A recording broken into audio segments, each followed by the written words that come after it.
Hello, my friends.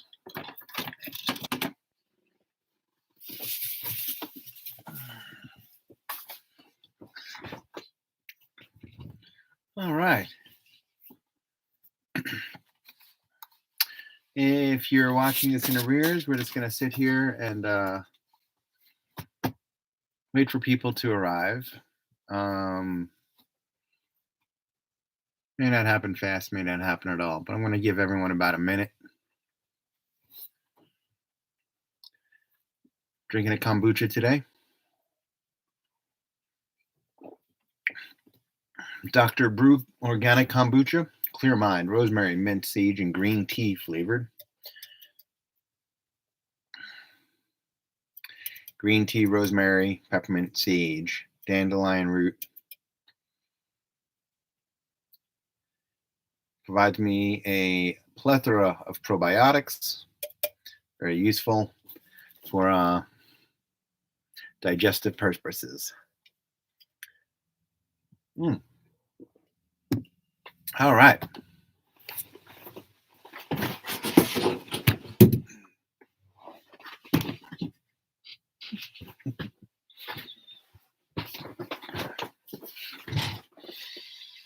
Need a green screen. So this is really the beginning of a very long series of discussions that we're going to have. By we, I mean me, that I'm going to have. This is the beginning of a very long series healthcare that I'm going to start having. I believe that there's a need for an education and for an understanding of the health of the human body and of the earth and how these things affect us. We're 2 minutes in. I'd like people to participate in this stream. This will give me a good insight. This will provide a great insight into the needs of the people so that we can help facilitate health amongst us all. Hi, and welcome to our live stream.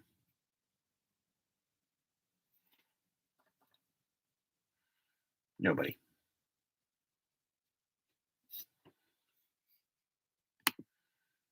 All right. So we're going to discuss lifestyle diseases. And I have a small list. I can talk about my health and how I've helped cure some of the symptoms. And people are going to say, well, you can't cure lifestyle diseases. You can manage them. I mean, the pharmaceutical industry definitely has options to manage the symptoms of many of these lifestyle diseases, but it doesn't seem to help the diseases. The diseases can be helped by people making modifications to themselves. You have nobody out there.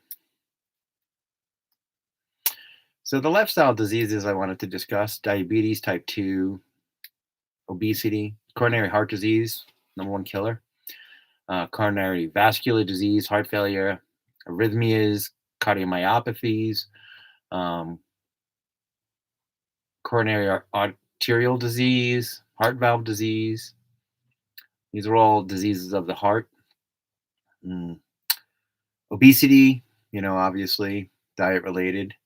Type 2 diabetes is diet related. Strokes, and people say, well, we can manage the symptoms, we can't cure it.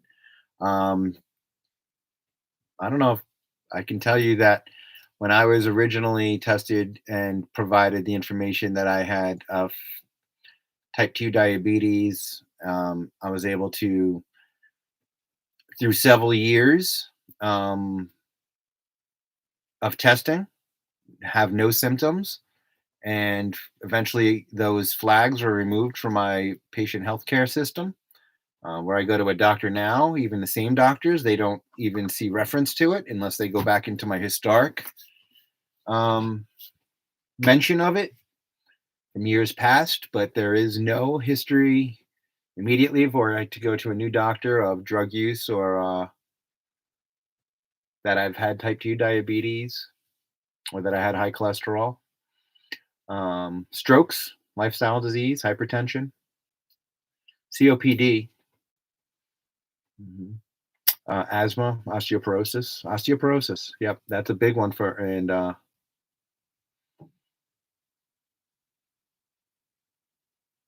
yep. So I don't know how we're going to discuss. We could probably do a seminar or a discussion on each one of these items.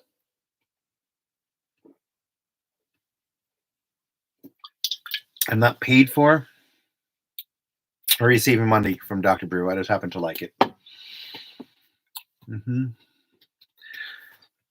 So we're going to discuss, I guess, pharmacology a little bit and how the drugs that were provided mask the symptoms or alleviate the symptoms of these diseases. They don't cure the disease. For instance, you can lower your blood pressure, but if you stop taking the drug, your blood pressure goes back up. So the management of them being able to test for a high blood pressure goes away when you're on these drugs, but that doesn't solve the cause of hypertension. The same thing with cholesterol. You can take cholesterol lowering statins, drugs from your pharmacist, from the doctors, the physicians. But if you go off these drugs, your cholesterol will tend to go back up. So what they're doing is they're taking a drug to give you to lower the cholesterol problem, but they're not telling you how to solve it so that you no longer have high cholesterol. Um, Same thing with type 2 diabetes. They will test for insulin resistance and they will provide you insulin and other drugs to mask those symptoms, but they're not going to tell you how to cure or let your body cure these diseases.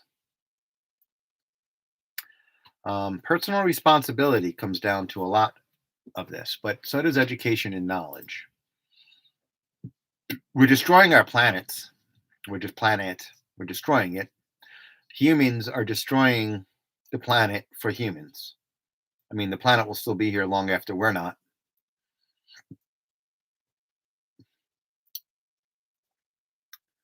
Um, yeah.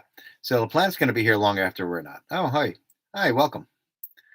Just wanted you to know I appreciate your attendance. And anybody wants to give feedback and talk and discuss things, please do. So we are destroying our planet through farming of animals and farming our oceans, and we're going to discuss some of that. And so not only are we hurting and harming ourselves through the food industries, and but we're also kind of harming the planet. And the planet in itself is the life sustainable only option we have at this point. So we're destroying the ability for future generations to have a healthy planet for themselves. Food addiction is a real thing. Um, just like drug addiction is. You know, a lot of food acts and reacts just like a drug. It has an addictive quality to it. Um, so there we go. So why whole food plant based? Well, most of these diseases I mentioned are diet related. COPD might be one of the exceptions there where it's lifestyle, but it's through exposure, side stream smoke, from cigarettes, people smoking in your vicinity, work related dusts, and things of that nature. But the rest of them, the strokes, the hypertension, obesity, asthma, osteoporosis, coronary heart disease, these are primarily diet related. And yeah, so we're going to discuss them and how we can become healthy together and how we can heal the planet. First thing we're going to discuss is why plant based. Well, a lot of these diseases, not all of them, but a lot of them are initiated by the consumption of animals and sugars, concentrated sugars, simple the sugar industry and the meat industry in specific. The consumption of cholesterol, the need that you don't need to eat animal flesh to survive.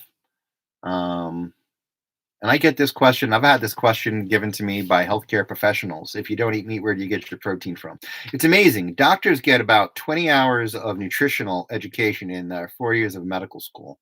And they can't, or they have forgotten, or they can't really focus on the simple concept of where do you get protein from? So, we're going to quickly discuss what proteins are, why we call them that, and why we eat them. Proteins are very, very simply are composed. We eat animal flesh for access to amino acids. Amino acids are the building blocks of life. Um, Without amino acids, we can't build meat. So I asked in a very simple way to understand where the largest animals on this planet get their amino acids from, so they can become the largest animals on the planet. And invariably, it's plants. The elephant, the giraffe, they're plant eaters. They eat plants to get their amino acids to have enough energy and enough amino acids to build an animal the size they are. Cows are plant based, 2,000-pound cows, and they eat plants. So when a doctor asks me, where do you get your protein from? I kind of smile and laugh at them. I'm like, the same place every animal on earth gets their amino acids from: plants. All plants are the originating source of amino acids. Meat requires plants or other sources of amino acids like other meat to access those amino acids. We eat the meat, our body breaks it down using acids, and then we have access to them. We can just simply go to the plants to get our amino acids. People who say that, vegans don't look healthy. Well, vegan isn't what we're discussing. We're discussing plant-based whole foods. Vegans can eat Oreos and coconut ice cream and consider themselves plant-based, but they are not plant-based whole foods, and they are not eating correctly to support really good health. That's a true story. So I'm starting this channel because I would like the ability to help the world. I don't know how we're going to do this with this channel, but we're going to do it. We are going to help people by showing them how to cook plant-based foods. I used to be a, barbecue chef and in competition level, and I no longer can, in good faith, do that and provide those foods for people because I know it's harmful. It's kind of like being a drug pusher. I know this is hurting people. I can't offer that skill set to people, but I can show you how to eat plant-based. I've been plant-based for years. Tell you a history. I used to be well over 100 pounds heavier than I am. And I was able to change my diet and change my health. I was able to eradicate the symptoms, the known symptoms of diabetes, type 2, of high cholesterol, of hypertension. I was strongly on my way. I was definitely obese. I was hospitalized twice. And at no point in time had doctors ever given me advice during my journey for anything other than drugs to manage some of the symptoms or surgery to take out body parts. That is how that is their solution. At no point did any physician recommend nutritional changes, diet changes to alleviate the symptoms or allow my body to heal. And I think that's wrong. And a doctor will very easily tell you that they don't have enough education in nutrition. Maybe you shouldn't have a medical degree. I mean, if you can't tell a person what's making them sick, and if you can't tell them what can help them allow their body to cure, because they can't provide the cure, but they can tell you, hey, your body is sick because of this. And if you did this, your body may have the ability to cure itself. If they can't do that, I don't personally think they should have medical degrees, but their job is just to treat symptoms and push drugs often and take out body parts often. That is the direction they have gone. I can't tell you how many physicians I've heard from Hi, welcome. Thank you for coming and joining us. I can't tell you how many physicians I've spoken to who literally have told me straight to my face, well, we have no nutritional education. We are not authorized, certified, or have any ability to give you nutritional counseling. Would you like to go see a nutritionist? And I've gone to go see a nutritionist, and they point you towards the government food trees. Um, they don't tell you what are causing these diseases. They can only point you back to the physician who will help you manage the symptoms. It's a circular reference. They, I almost got to say it's shameful that doctors in today's age don't have any nutritional education, and they're not going for it. Like a doctor needs to continuously educate themselves. So for them to say for 25 years of practice that they don't have nutritional education, which hasn't changed really very much, and they can't help you, guide you so your body can heal itself, is shameful. But their goal isn't to cure you. Their goal is to sell drugs and keep you coming to their office forever. I asked the doctor straight up, and I said, not for nothing, but how come you've given me no nutritional counseling? And his response was, well, most people won't follow our advice anyway, so we don't bother. Another doctor, Rick, told me straight up, I don't have the education to give you any sort of nutritional counseling. Okay, that's sad. Why does food make us sick? Well, there's a lot of reasons. Comes down to if you put a toxin in your body has to work hard to get rid of the toxin. At some point, those toxins build to a level that your body can no longer handle it. And so it then shows and reflects that in a form of symptoms that we test for.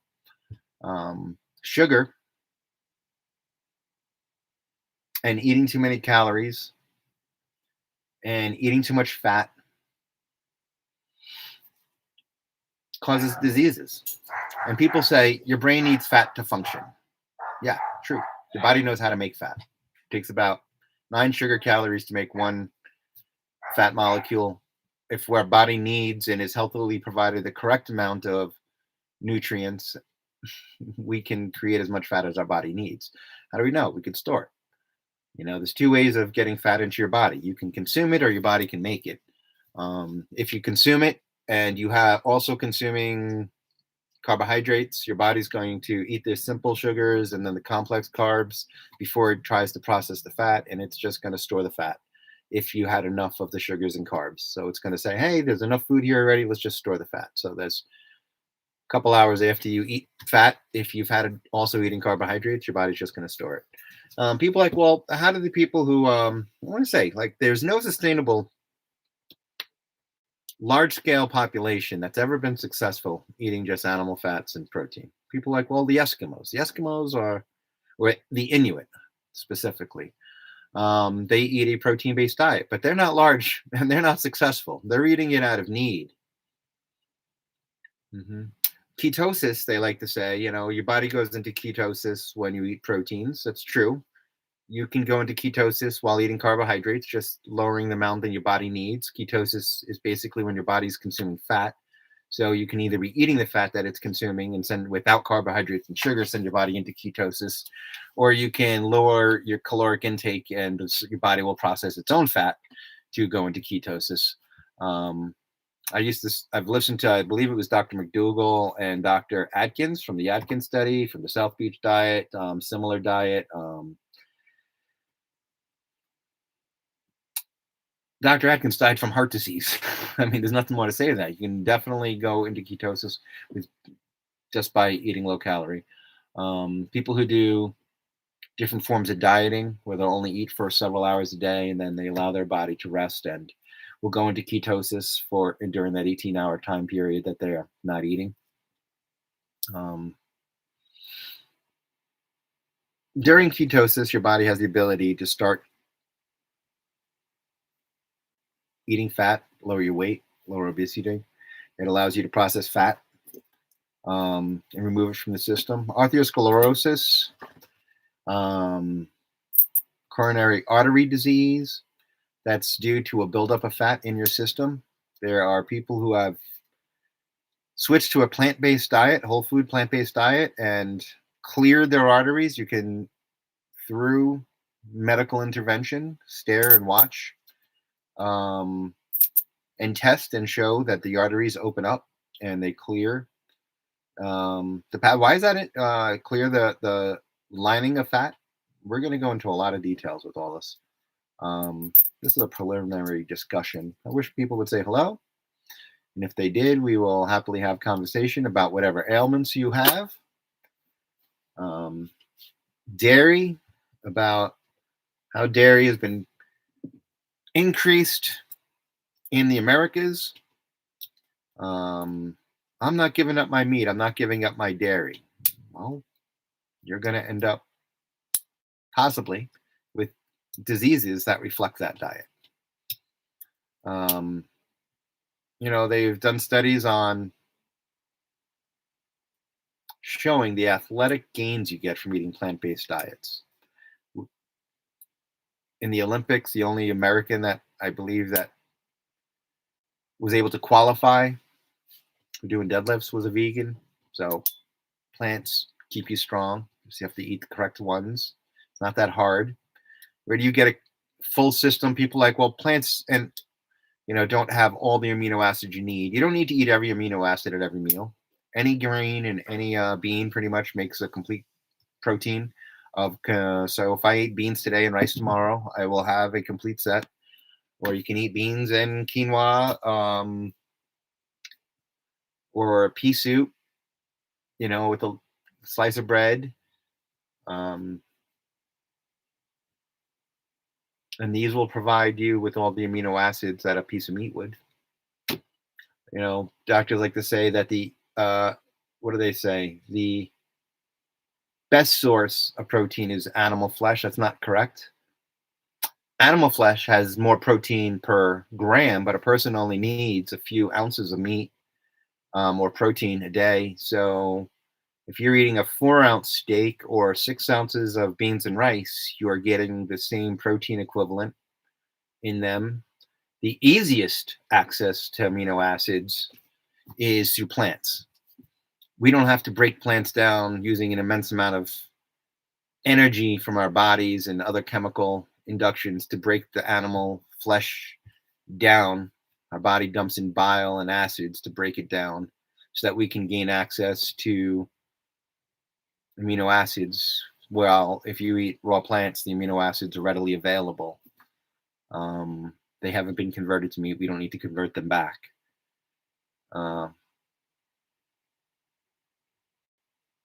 Yeah. I have a lot of friends who say they're never going to give up meat. They also are on a lot of drugs. The industries will allow you. They'll put meat in front of you every day. They will have lobbyists saying that meat's healthy for you as it causes and creates diseases. The tobacco industry used to say that too. There's nothing wrong with smoking. And now there's labels on everything saying smoking is bad for you. Please don't do it. It's strange that we allow things that are bad for us in our society. And it's very selective on which ones we do. Tobacco, alcohol, these things are bad for you. Can you get some nutrient value from alcohol? Sure. Can we actually create diseases, cirrhosis of the liver, and have other destructive qualities to drinking that alcohol? Absolutely. If it was really healthy for you, we'd let kids, drink alcohol, but we don't because it's unhealthy. They can make their decisions as an adult. Same thing with any drug. Direct access to simple sugars, and people love it. And so they let them have access to it. The sugar industry is huge. The meat industry is huge in this country. And it's unfortunate because the education process is for the medical community is treat symptoms, not diseases. It's symptom management and disease management. It's not teaching them to how you can help your body cure itself by alleviating, by taking the toxins out of your diet and giving it the proper nutrients going in. So we have a food industry that's devout to educate the people on what is healthy, even while lying to them, just like they lied to us about smoking. They will happily say, eat more sugar and eat more cheese and eat more meat. They will not talk to you about the harms it's doing to yourself or to the environment. Um, you have to think of this. A cow lives 2 years before it's slaughtered. It's going to provide milk and fat during some of that time if it's a female. If it's not, maybe slaughtered as veal as a male. But what essentially happens is that we feed these animals for about 2 to 3 to 4 years before they're slaughtered. So the amount of food that these animals consume versus the amount of caloric calories we get out of eating them is very disproportional. We have to grow acres and acres and acres of food over multiple years to feed these animals. And then we only get a certain number of calories back. So we're harming through the mismanagement of our land resources, we are harming the earth and what's going to be available for us. We're overfishing the oceans um, in an unsustainable way. We are losing species left, right, and center from overfishing, um, and from cutting down our rainforests. And because we need areas for crop. One of the In Africa, they export their grains to other countries like the United States or Europe, and their people are starving to death because they don't have access to a good source of plant-based proteins or animal-based for that matter, because they're literally exporting the food. So when we ingest beef that's made here in America but fed on food that was grown in third world countries, we're being directly responsible for the starving babies over there. True story. You know, it's sad, but it's true. In India, they eat about 10% of the meat and dairy that the Western culture eats. And there's a billion of them. A billion people, that's 3 times the size of the United States in population, is able to sustain their population without problems, just being plant based, eating 1/10 of the animal proteins. People are like, how do they stay healthy? Well, they do stay healthy because they eat the plants. And they have less diseases that are animal fat and sugar related.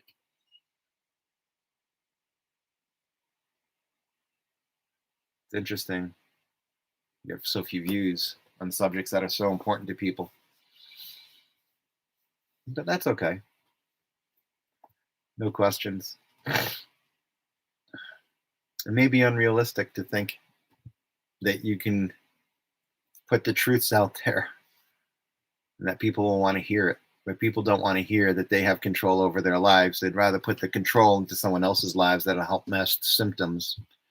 And when they still go for, they're on drugs, still going for their third or fourth stent being put into their heart, they think the doctors are doing the right thing for them. Where the doctor could have been, in 6 to 8 weeks, you could reverse the damage that's being done. You won't need these stents just by changing your diet. And people are like, well, I eat healthy. I'm like, well, you eat healthy things, but you also eat a lot of unhealthy things. You need to change your diet, not just add things to it. Sometimes eating more greens will add nutrient value. You can add beans and rice, but if you're cooking it in chicken stocks and you're eating, a fatty steak, and you go and have that piece of cake with high sugar content and some cookies and maybe drink a soda or two, you're adding toxins upon toxins upon toxins as well as the nutrients. So the problem is you're not doing the elimination part of changing your diet. You need to change your diet, not just add things to it. You need to take things out. People are used to eating meats and cheeses and sugars, and it can be done. And my diet is far from boring. You can very easily just meat and cheese, even if you don't have high cholesterol. You poop and after eating really spicy foods, and you're getting micro tears in your colon because what's coming out isn't easy, and so your body ends up having micro tears and micro fissures. And were you to be eating properly, your body would be able to heal those, and you would be able to tolerate and have spicy food. People are like, oh, it bothers me, gives me angina, or irritates my colon when I'm going to the bathroom. Well, that doesn't happen. Brian was with us, but Brian left. Everyone loves food. I am a foodie. I'll be the first one to say I love food. I love all food. I was a barbecue king. I make really good cakes. I know that they're harmful to me, so I don't eat them. I try to liken it to some people enjoy drinking. Alcohol is not good for you.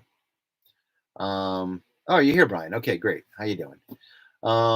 So you can drink, maybe once a month and have a couple beers, and it's not going to harm you. But if you're drinking every day, it's going to harm you. If you have a problem with your liver, you shouldn't be drinking at all. I have MS and now diabetes. Diabetes is a hard one, man. I was diabetic. It was on, so I go to the VA. I'm a veteran.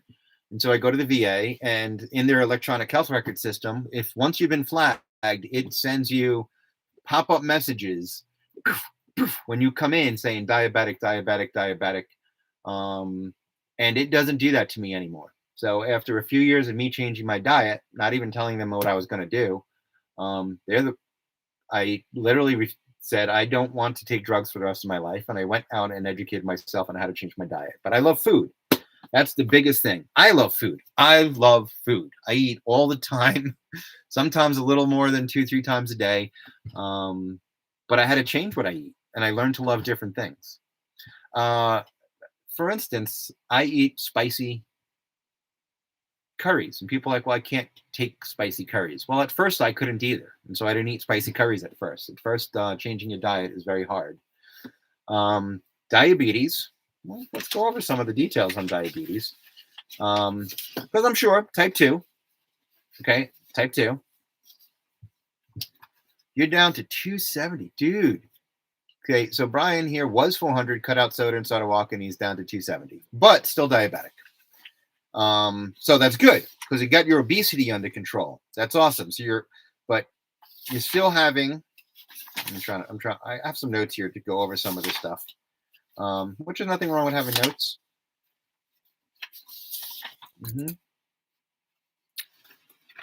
Being overweight, definitely, right? Drinking soda, excessive consumption of sugars, processed foods, and other simple carbohydrates. Leading a sedentary lifestyle, consuming artificial sweeteners, genetics, or having a family member with diabetes. That's what they call a precursor. Lack of exercise and stress. These are all things with diabetes. But how did I cure my diabetes? I stopped eating all sugars and all starches. And not all, but the majority of what I ate was, for about 3 to 4 months, I ate just vegetables. I ate vegetables that were stewed together, and I started making salads. I now eat beans and rice, and they say that's a carb. And if you can't have carbohydrates, if are too many of them, and too much fruit juice triggers diabetes. That's all true while your body's ill. But if your body gets healthy again, you can have these things. I drink juice on a regular basis. I make a carrot, apple, ginger juice a couple times a week.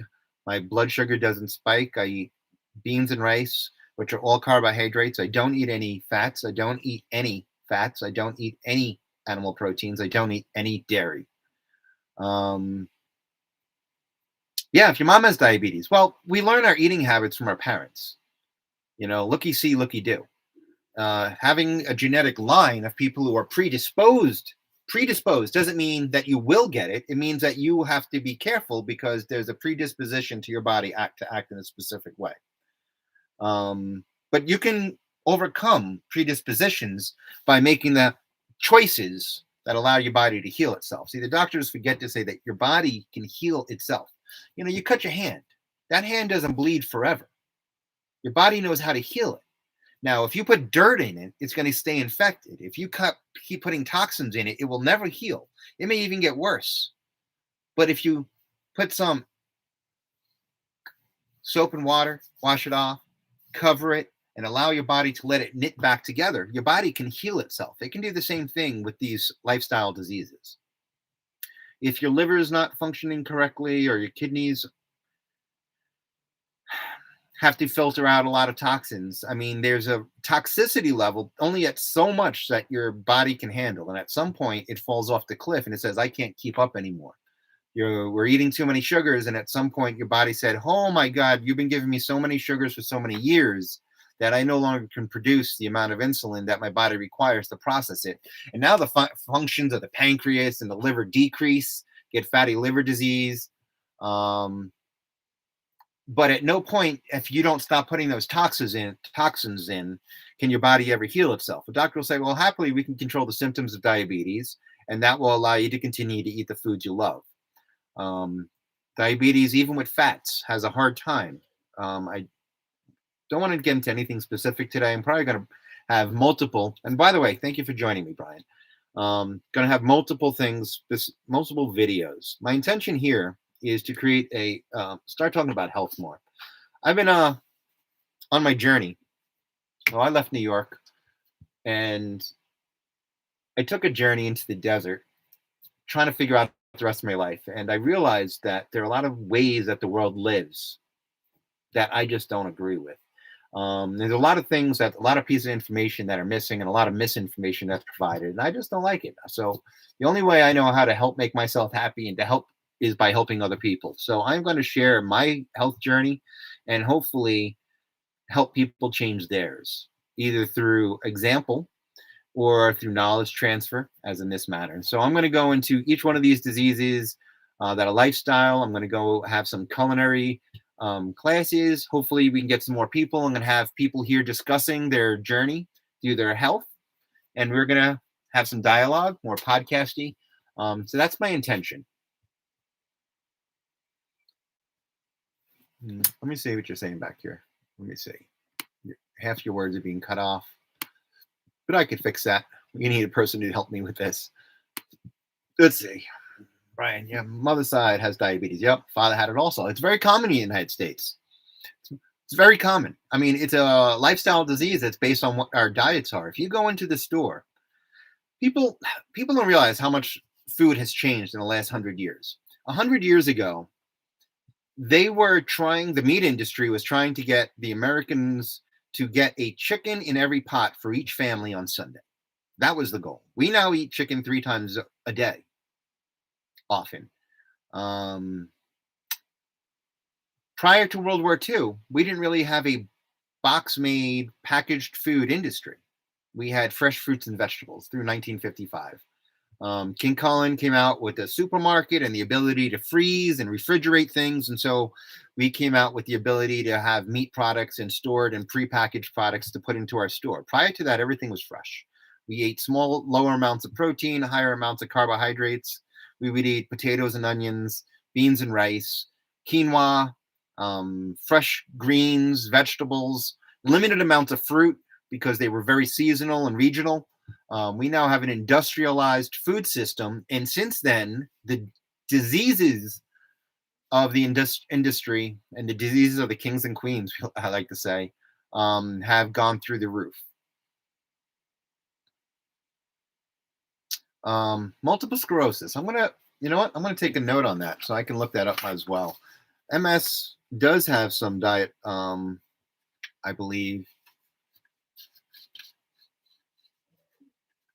has some. I actually have to look into that. I'm not going to give you any feedback on an MS. I'm going to make notes on all this things we discussed. Thanks, Brian. Thanks for always tuning in. I hope more people want to do that. I'm not always going to do live. I'm going to try to make a lot of videos and edit them and things of that nature. But every once in a while, I do want to do live streams. I think it's important to talk to people and to see if I'm portraying things in a way that makes sense to help people. I mean, that's my goal here. 100% is to help people through their journey, to help them cure themselves of diseases, to help prevent people from getting these diseases. I'm not an animal activist. I used to be a barbecue king. I don't come at this from an angle, even though it's a very good angle, of saying this is for the animals. This is for the humans. This is for the earth. I'm a Boy Scout. I love people, and I want my friends and family to be healthy. I want the earth to be cured and healed. But the body has the ability to cure lifestyle diseases. And to reverse the damage done. Dr. Esselstyn, Dr. McDougall, Geiger, there's so many physicians that I'm going to reference that literally have seminars and decades of work, and they links to studies that we're going to talk about. But But we're going to do this. We're going to help bring joy and happiness to the world. We're going to have podcasts. And I know that there's a lot of people out there already discussing these things.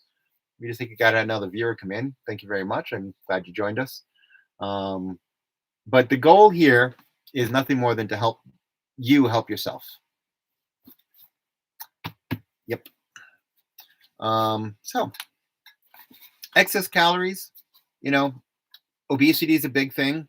If your body requires, and I'm going to throw numbers out here for easy math, 1,000 calories and you're eating 1,200, it's going to turn that extra 1,000 calories, for your basic metabolic rate. That's breathing, sleeping, reading, whatever it is, a little bit you're doing. If your body requires 1,000 and you're eating 1,200, your body's going to try to store that extra 200 calories because that's what the human body's been designed to do. It's been designed to go into times of famine, store fat, but we no longer have an issue of going into famine, especially in our country.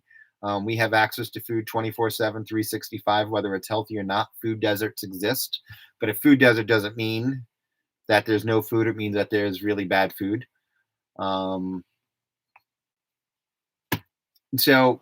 We overeat a lot of the times. Our body then takes that and stores it, the extra calories. It'll take it and store it in the form of fat. That's what the body's been designed to do, and it'll do it. And we do it at a great rate. We have obesity concerns in America. So huge. I too come from over, you said I've lost over 100 pounds and I will continue to lose weight on this journey. Just through, that's what my body no longer wants to retain it. I'm not eating calorie deficits on purpose. I eat what I want and I eat very well and I eat several times a day. I never feel hungry. I've tried juicing, not smoothies, but juicing, literally drinking spun juice. I still do that regularly and I've lost 100 pounds in 100 days. And I put the weight back on because I never learned how to eat. So learning how to eat, I didn't put it all back on. I put some of it back on, but I never changed my diet. All I did was starve myself for a while, switch to juicing, but I didn't learn the proper techniques on how to prepare food and eat correctly. And so some of the weight came back on because I went back to this standard American diet. Standard American diet's very sad, SAD, standard American diet. And doing so, my body said, oh, okay, we were obese. We're going to empty out these fat cells, going to let you get skinny. And as soon as I went back to the standard American diet, eating animal proteins, fats, dairy, sugars, carbohydrates, my body recognized that those were the toxins and immediately tried to store them and put the weight back on. But it's so easy to overeat, especially if you don't have good eating techniques. We're going to discuss the calorie density of food. Oils have super high calorie density. Sugar is high calorie density for the amount of food that you have to consume. Eating several ounces of, beans will fill you up in a very, very different way and give you a very different caloric count than eating several ounces of sugar or several ounces of fat.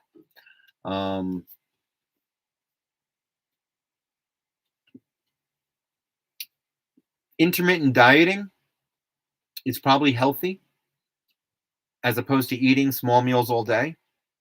Both are good. I know intermittent dieting does send your body into ketosis. During ketosis, you have the ability to process fats instead of sugars.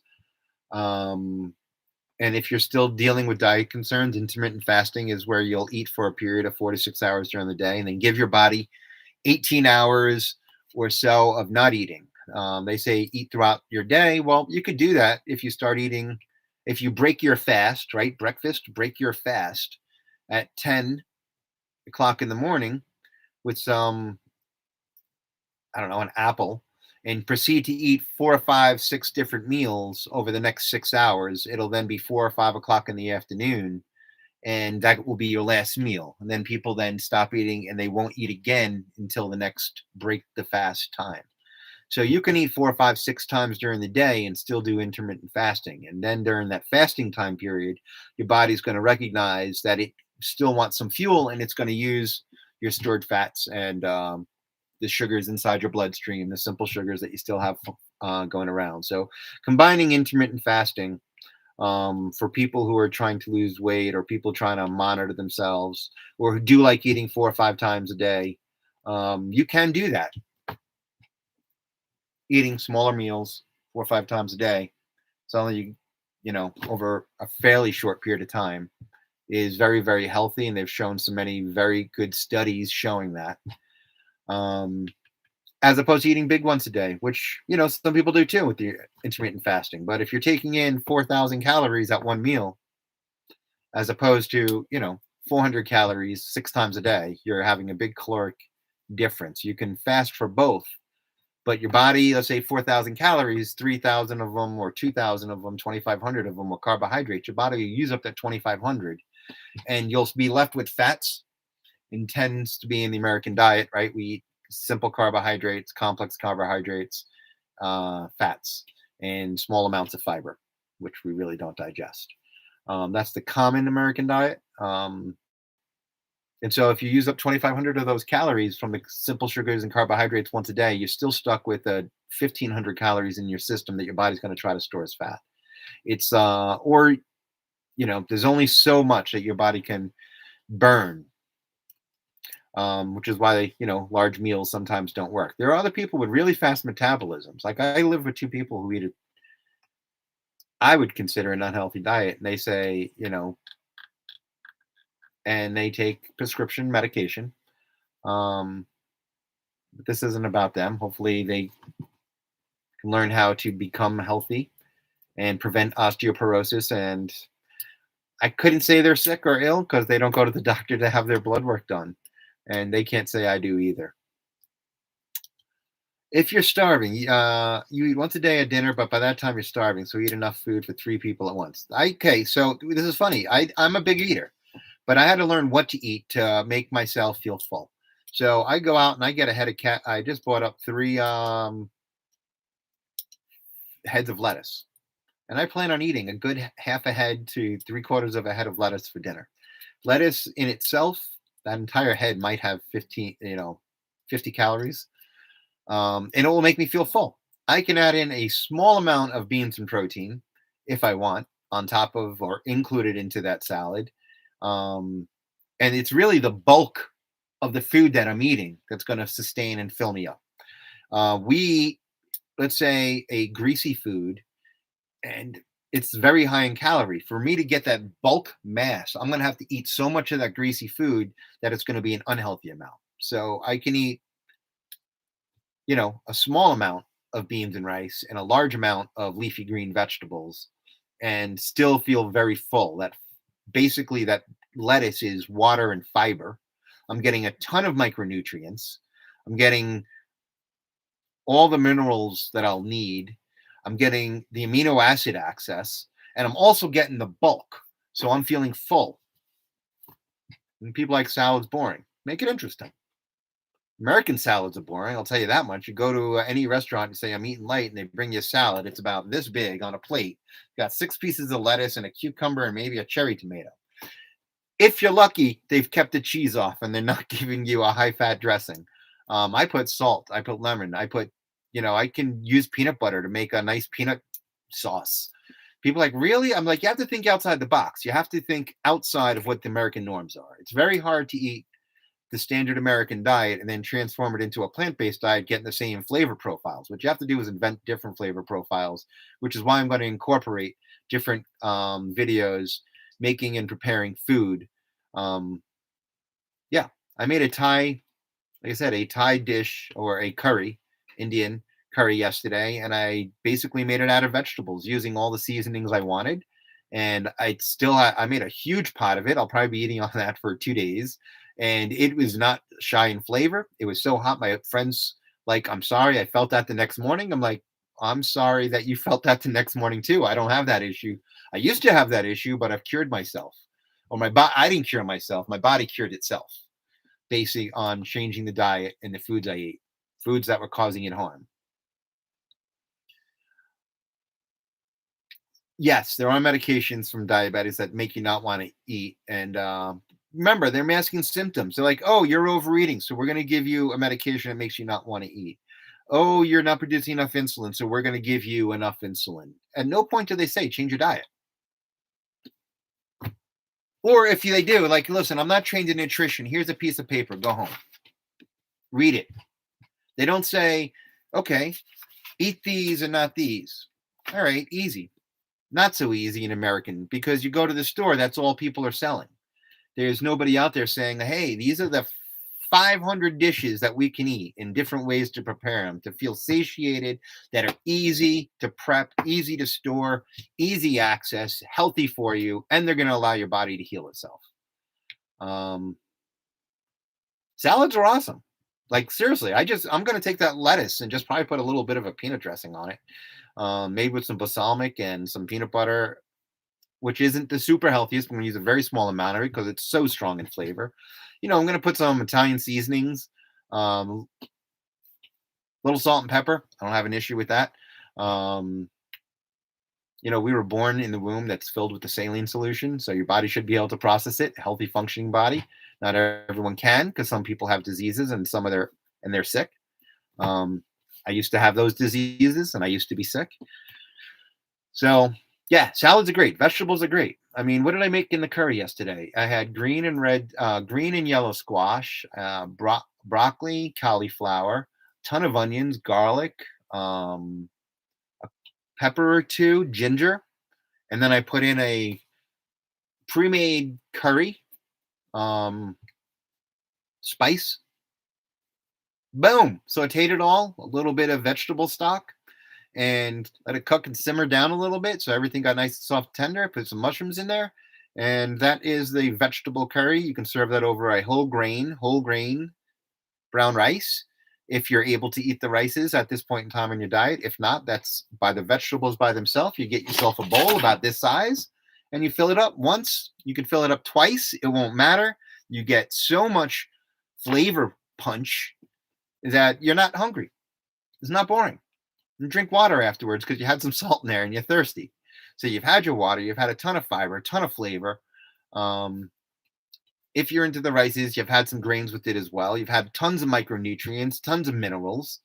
Um, Boom. That was a simple dish. I'm probably going to eat that for 2, 3 days. Oatmeal's in the morning. Once again, I have no problem with diabetes, but some people do. So other things you can eat are plant-based. I mean, it's hard when you're starting out curing the diseases, and it gets so much easier. You can add so many other things into your diet once the diseases are gone or managed. That's the truth. So there's a form at the beginning where your body almost has to go through a form of deprivation. Your body can no longer function at a specific level. And that's why they say you can never cure it, because if you go back to eating the old way, your body will get sick again. That's true. If you put poisons and toxins in your body and your body has been filtering out for years, and then you stop putting those poisons in, it will cure itself. And if you start putting those poisons and toxins back in, it will get sick again. Maybe you can incorporate them down the road at small levels, but why would you? Why would you put poisons and toxins back into your body? And that's literally what it is. Um, I always eat whole grain rices. Wild rice is a form of it. What do you have? Wild rice, cucumber, zucchinis, cilantro, red onion with a cashew cream, and it was amazing. I agree with that. Got to be careful with the cashews; they're a little higher in fat. But if you're trying to lose weight, and but there is nothing wrong with consuming small amounts, unless your body is at the point in time where you should not be having that. Insulin resistance comes with eating fats. Um, I don't know if you knew that. And we will once again individually address each one of these, and I will put medical references in there on where you can learn and educate yourself on more. But I always eat whole grains, and the people are like, why the whole grain? Well, A, I think they have a nuttier flavor, and B, the body has to work a little bit harder to access that carbohydrate. Um, you can eat, white sugar, it's a carb, but you can eat a whole grain rice, which is also a carb, but your body has to work a little bit to get to it, and it has a much nicer, nuttier flavor. So I always eat whole grain, whether it's wild rice, brown rice. Um, I even use, whole grains for my sushi rice. Yes, it's not a sushi rice. It has the germ still on it. And so it's slightly different in texture, but I like different textures. I do. You know, you'd be surprised at how many things just healed themselves. Bleeding gums just healed themselves. Um, my eyesight, I feel actually my eye color changed, which is an interesting thing. I don't know if you can see this, but my eyes are actually fairly light now. And my eyes used to be extremely dark, like you're seeing them over here, like a really, really dark brown. And that when I went plant based, it was an odd side effect. And I've checked with other people, it does happen. There's some microcrystals that actually get stored in your eyes. And when you change your diet completely, you no longer have cholesterol and, and sugar problems, your actual eye change will change. Uh huh. Yeah, steak and potatoes is not going to get you there. Potatoes, see, they convince the world that potatoes are bad for you. Fried potatoes are bad for you. If you're trying to, if your body's having trouble processing potatoes, potatoes may be bad for you. But in general, a potato is about 100 calories. You can eat 4 potatoes at a meal. That's 400 calories, and it's less calories than a tuna sandwich. So it's if your body's not producing the insulin right now, it will at some point hopefully be able to cure itself eating a green food, whole food, plant-based diet. You should be able to incorporate those back into your diet. But you're right. Most potatoes are bad for you because they're given to you with cream cheese, they're given to you with sauces, and they've been fried in a little bit of oil, and that is very, very bad. Eating a fat combined with a carbohydrate, very, very bad. And we'll go into those in more specific discussions on why and the chemical reactions of how that it happens. But yeah, man, you're in a position where you're still dealing with the diseases showing up on your record. You're still doing symptom management. But if you're type 2, I'm telling you, your body can heal itself. Can heal itself. It will not be a long process. It may take months to years, but at some point it will heal itself. Should be able to, and you will be able to incorporate these foods back into your diet, which helps. So there's a lot of people forget that there is a transitional period of when your body needs to heal itself. You can't just jump, and then at that point you can start doing other things to help stay plant-based so that your body doesn't get sick again, but you'll be able to expand the foods that you can eat. So I'm going to actually make a list here. So I told you I'm making some notes. Um, the different phases, right? So when you're sick, what you should versus when you're healing, these are different dietary things. And then after you're healed and healthy. So I have to remember that when I discuss food, that there's going to be foods that you need to avoid because your body is sick. And it's if you avoid these, your body will then be able to heal. And once your body is healed, you can incorporate these foods back into it and you will not get sick. Not that you can go back and eat the foods that made you sick. There are foods you just shouldn't eat that will help you stay healthy and help the planet stay healthy. And I always make it very specific. Whenever I say diabetes, I'm talking about diabetes type 2. Diabetes type 1 is, you're genetically born with that. Not genetically, you're just born with that. It's a disease that you're born with. That is uncurable, manageable, possibly through diet, but definitely not curable. But type 2 is definitely a lifestyle disease. And it's shameful that every doctor who says that they treat diabetes does not go out of the way to have you attending classes, have his own seminars. Not all of some doctors are fantastic. Dr. McDougall, fantastic. Dr. Esselstyn, these are real medical doctors that will have gone out of their way to educate themselves and educate others. And at some point, I hope to be able to sit down with them and get them and their perspective on what we're discussing here. I make taters. I use an Instant Pot. So people like, how do you prepare your foods? I would say 80% of the time I'm preparing my foods in an Instant Pot, which is a pressure cooker. In case people are wondering what that is, name brand pressure cooker. Potatoes, when I eat them, I literally just put 2 or 3 of them with a slice down the middle inside the Instant Pot and cook them on the rice setting. When that's all done, I take them out and just eat them as I want. Fried potatoes are awesome. Love them. They're bad for me.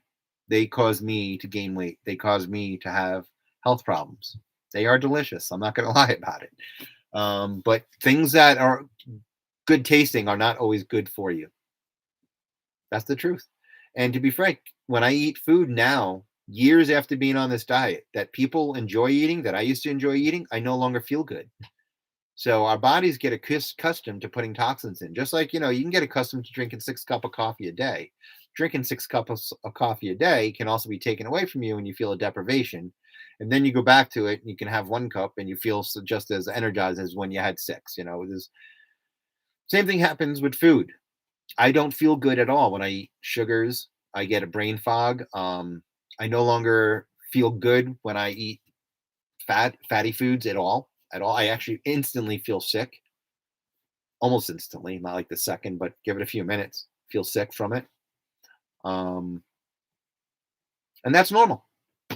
Your body gets used to eating healthy stuff and it doesn't want unhealthy stuff. Let's see. Doctor literally looked at you said 270 lose weight. Your weight's gonna get worse. I say, hey, I've been rude, but I'm not gonna keep coming to your office. Stop being an ass. Good for you, brother. Um, yeah. There are doctors out there, 100% plant-based doctors. And they're all around us. Maybe if you live in rural America, but if you're in a major city, you should have access to plant-based doctors. Now, you have to make sure that they're kind of following the ideology of plant-based, not vegan. Which again, you can be a very, very, very unhealthy vegan. Oreos are vegan. Oreos you should not eat. Factory foods, I try to stay away from them as much as I can. That means things that have been processed, dried, that have been baked, cooked. Micronutrients are gone. They are low in fiber often, um, fried in oils, heavy in salts and sugars. I try to stay away from all those factory foods. But that doesn't mean that you can't eat those foods. I definitely eat potatoes. I definitely eat, some breads. But I make my bread at home, which I will probably make with you guys. I have 5 ingredients I put into them. Um, Very healthy. So, yeah. Well, some doctors are great. You know, that's okay to be rude. When it comes to health, and it's okay to call your doctor an idiot. I mean, if any doctor ever says to me ever again, "Where do you get your protein from?" or "What you're doing is unhealthy," I'm going to call him an idiot to his face. I'm going to say, "You're an idiot," and I can back it up. And I'm going to back it up with science right here if you're ready to have that discussion. That's the truth. So any doctor that you can be rude, I'll be rude back. Um, it blows my mind when people say, "Where do you get your protein from?" I'm sitting there eating plants. That's filled with protein. And they're like, "Where do you get your protein from?" I'm like, "You mean the amino acids? They all originate in plants. Where do you get yours from?" Meat. Where's that meat that you're eating get them from? The plants. It's like their logic doesn't make sense. I don't even understand why they would have these questions, especially calling themselves medical doctors or medical healthcare professionals. Like, we didn't have the education. Maybe you should get out of that industry. All right. It's educate yourself then. I don't know what to tell you. Well, it wasn't required for their degree. Of course not. The degrees, the medical schools are funded by the pharmaceutical industry. They don't want you healthy. They want you taking drugs for the rest of your life. They make money off of you. You are a money cow when you stay sick. The food industry wants you addicted to their food. The medical industry wants to treat the symptoms that are created by the food industry. It's just that simple. They're destroying the planet while making us sick and then handing us drugs to handle it. And it's a vicious, vicious cycle that's, you know, how do large populations sustain themselves without meat? The same way India does, with 3 times as many people eating 1/10 of the animal proteins and fats and dairy fats that we do.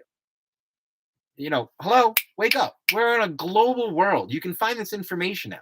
You have a doctor who's giving you any of this misinformation, like, dude, there is this thing called the internet. The world is not biopic and myopic, seen through, you know, goggles anymore. Wake up.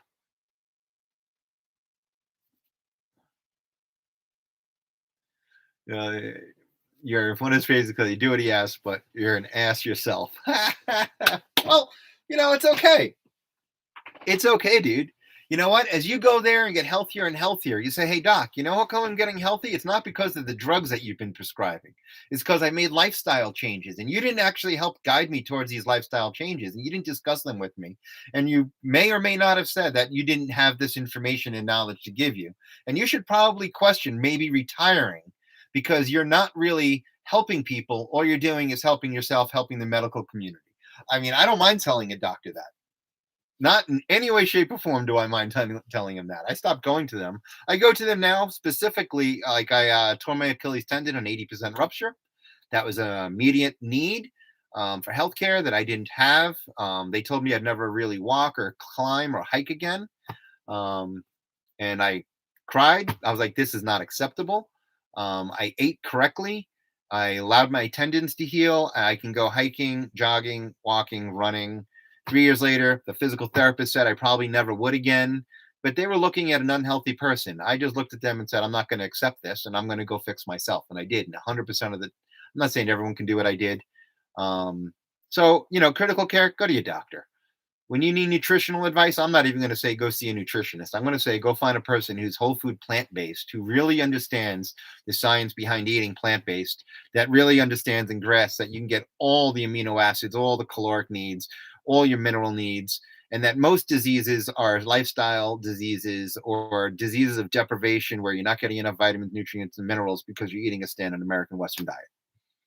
Find the doctors that teach this and talk to you, and then go to those doctors.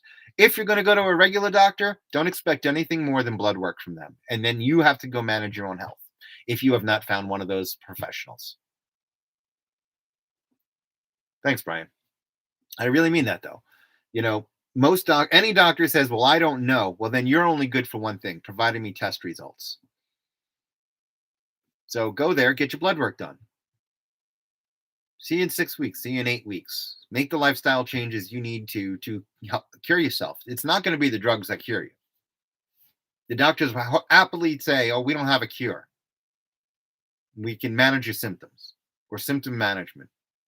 Well, you have diabetes because your sugars are testing high. No, you have diabetes because your body's ill and it needs to heal itself. But you will give me drugs to lower or insulin, you know, to help process the carbohydrates or insulin resistance through the fat and carbohydrates you're eating. They're not going to tell you or help manage, or maybe they really are oblivious and it's totally fine for them to be, but let's own up who they are. They're just going to give you drugs. If you have coronary heart disease, you immediately should be stopping eating. Coronary heart disease is usually, fat deposits and things of that nature, cardiomyopathies, arrhythmias, heart failure, leaky valves, linked to diabetes, obesity, and high cholesterol. All lifestyle changes. Obesity, you're like, oh, my parents are fat, so I'm fat. Your parents are fat because they had a crappy diet, and you're fat because you eat like your parents. I mean, or you're eating too much. You might have a genetic predisposition to it. That doesn't mean that you're going to be. You're going to be if you continue to eat the same way that they did. That's the truth. I mean, I'm not perfect. I got weight on my belly. I'm working to lose it. But I am going to lose it in a very short period of time. It's interesting, some of the studies I was doing, where in order for your body to process fat, there's actually inhibiting hormones that are found in carbohydrates. Even the complex carbohydrates, even the clean ones. So not only do you have to remove the fats and the sugars, I kind of have to eat a lower carb diet in order for my body to help remove the rest of my fat. So that's kind of what I'm switching to. Not that I'm going off and starving myself in any way, shape, or form. I'm eating bulk. I'm eating fibers. I'm going to be eating some greens, and my body's going to start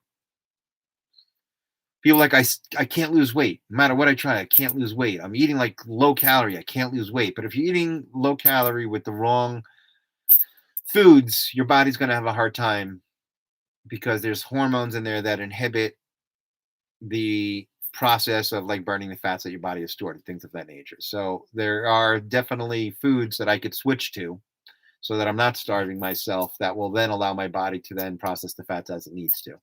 And that's a real thing. So we're going to discuss, the dietary needs and what those hormones are and where they come from and how do we stop eating them. People like, oh, you just said carbohydrates are bad. I said, no, carbohydrates are very healthy. Our body needs carbohydrate to function. I mean, that's just truth. You need carbs. Your body can eat proteins and fats for energy, use that as energy, but your brain needs sugars to function. Your brain needs fat to function. So you need some. I mean, people are like, oh, I just eat, meat. I don't know if you're really going to be hard and fat. Okay.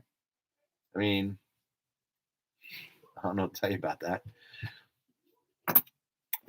There's a couple of doctors that do that. I think that's what the Dr. Atkins diet was. He died from coronary heart disease.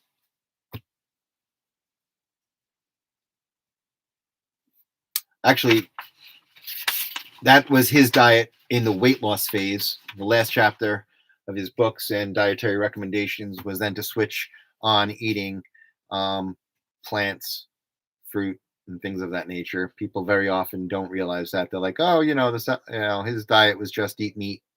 I was like, "Yes, during the to put your body into ketosis to burn the fats, and after that, it switched." A lot of people though have trouble or healthcare issues that crop up from doing that. And we'll discuss those at a later time. Yeah. So we've been going for about a hour, and my intention is to make more of these videos. My intention is to start having people come in here and blog their health conditions, and maybe we can discuss ways to help make them healthy, or what they've done to help make themselves healthy. My intention is to show videos of people how to cook. Gonna have to get back into opening up my Chef Effie hat. And but this time I'm not going to show you how to make barbecue. I'm going to show you how to make beans, lentils, pea soup, in many different varieties. You don't need to add the ham and the pork stock and things of that nature to make things delicious. We're gonna, if you say, well, I can't eat this because I have problems with my derriere and it hurts, we're gonna discuss that health condition. So that is my intention. This is going to be a very long journey for all of us. Not that we have anywhere to go, but really, I'd like to help heal the planet and like my friends to help heal themselves. I know I have friends here who say, well, I'm just not going to change. And I said, I still love you as my friend. But when I see you putting a toxin in your body, if you were to be sitting there smoking meth or crack in front of me, I'm going to say something. And if I see that you're on medication because your body's ill and you're sitting there eating a steak, I am going to say something. Um, and people like, vegans or plant-based people are pushy about the food. I said, not amongst ourselves.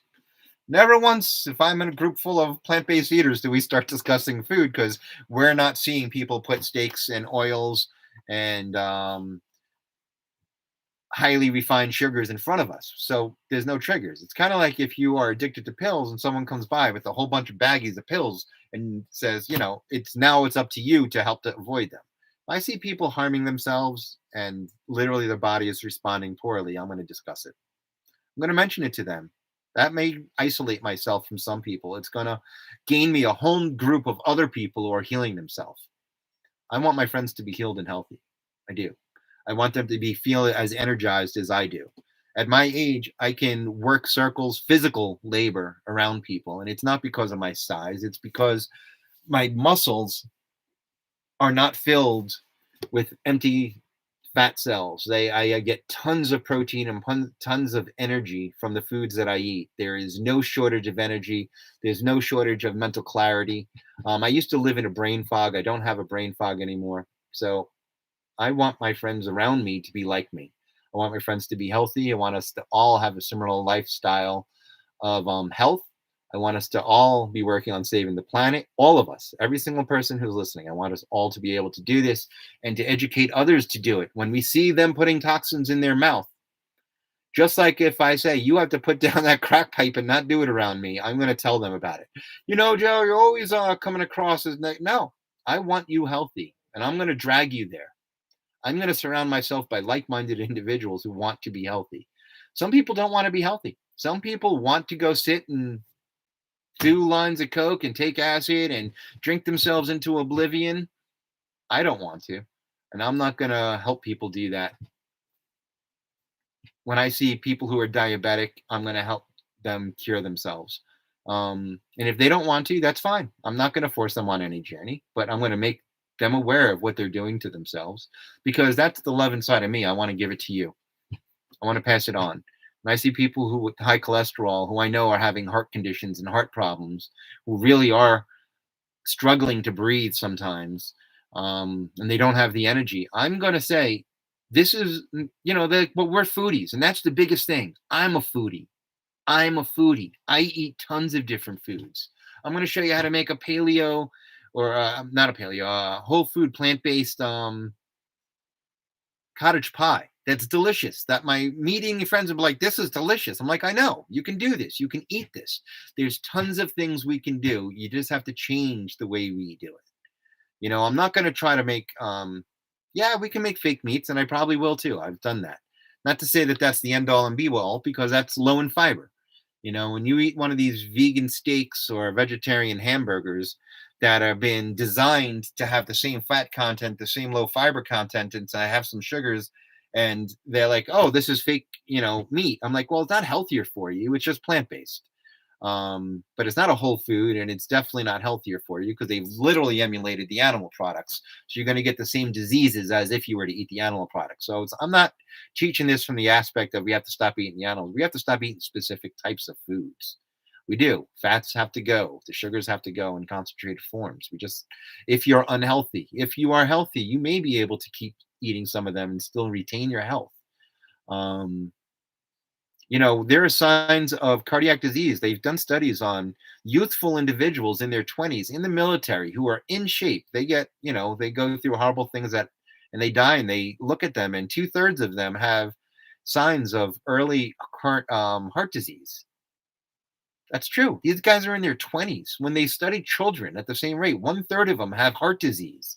Children who have died for things other than these health concerns, and accidents. And it's horrible. It's horrible. It starts young, and your body can keep up for a while. But if most of us and most Americans are dying from these diseases, this is, and the drugs, they might help you stay alive a little longer. They're not going to help you feel good. They're not going to help you feel healthy. They're not going to help you feel energized. We're going to study osteoporosis and how the diet sometimes is very much related to osteoporosis. And this is a big problem, replacing the hips, having knee degeneration and things of that nature. Your joints can't keep up when you're putting toxins in there. The inflammation cycle of, the dairy industry. We're going to discuss these. We're going to have things, and we're going to have cooking classes, and we're going to make this fun. We're going to have podcasts. So if you guys are sick and you are around me, I want to talk to you. If you want to come sit down and have a discussion openly about anything, we will do that. If you want to tell me about your journey in life, you can do that. If you want to tell me when you were healthy, when you were unhealthy, or just talk to me about your blue car, we're going to have these podcasts. We're totally going to try to keep them focused on health and guide the directions down there. I love you all. I mean that. So get on board. Please subscribe. And we're going to try to reconnect here. My intention is to help you help the world. Both. We're going to do this together. We are going to live the best lives we can. We're going to be walking circles around people. We're going to be we can podcast while walking. I don't mind. And we can get our other friends involved, and people who now have their parents and they're suffering health conditions. We're going to help them reverse it. We're going to say, hey, you're scheduled for surgery in 12 weeks or 8 weeks because you have these things going on. Why don't we try something very extreme? Because cutting your body open and putting stents in and going for mitral valve replacements, these things are so horrifically radical that you can just try radically changing your diet and see if maybe you can prevent those things forever. You can extend life with these things. And I want you guys to be able to do that. I want you to be able to have the knowledge to help other people do it. And people say it's so boring. All I can eat is salads. Yes, if that's what you think this is, that is not what this is. You may need to eat salads for about a couple weeks, but there are ways around it. There's ways that we're going to make them delicious and energized. So we're going to have discussions about health. We're going to have discussions about diseases and lifestyle diseases. We're going to have discussions amongst us as friends, and we're going to have some culinary escapades. And if you're sick, what you can be eating, how you need to change your diet to help make yourself heal during the healing phase. These are things you can eat when you're no longer showing symptoms of the sicknesses and illnesses. Other foods that we can incorporate and other lifestyle changes. And we're going to talk from everything from obesity, coronary heart disease, to really just having hemorrhoids, and microfissures, and how they're caused and why they're caused and how we can alleviate them and help them cure themselves. All right, guys, we've been on for about an hour. I love you all. Stay tuned. Please subscribe. I'll catch you down the road.